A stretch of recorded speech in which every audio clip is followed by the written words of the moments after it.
Let me begin with the quote. Christians are not under the jurisdiction of any biblical legal code which tells them what to do in any area of life, end quote. But only 4 pages later, Dr. Kelly states, believers are commanded to fulfill the law of Christ, end quote. Basically, this chapter dismisses tithing because Jesus fulfilled the law of Moses.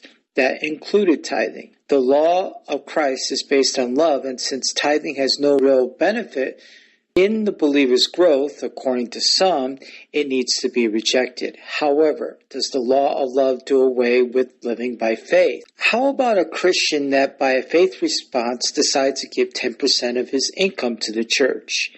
If the tithe is not to be used as a minimum, then what is the minimum sacrificial offering in the area of finances, according to the Word of God? Or simply put, what is the passing grade? By the way, I don't believe our giving affects our salvation. I want to make that clear. So how poor does one have to be in order not to give it all? At what point should a person give more than 10% of their minimum sacrificial offering? In fact, how does a person get to the point of sacrificial giving without any guidelines or method to get there? At least with tithing, one may start at 1% and continue until one reaches 10%, though some may tithe and stop even though they could give a lot more.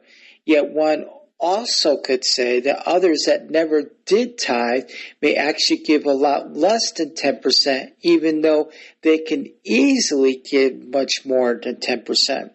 The point is, at least the giving of the tithe has structure. So if the tithe was modified and still was used in the old covenant, then what about some changes in the new covenant and still be used?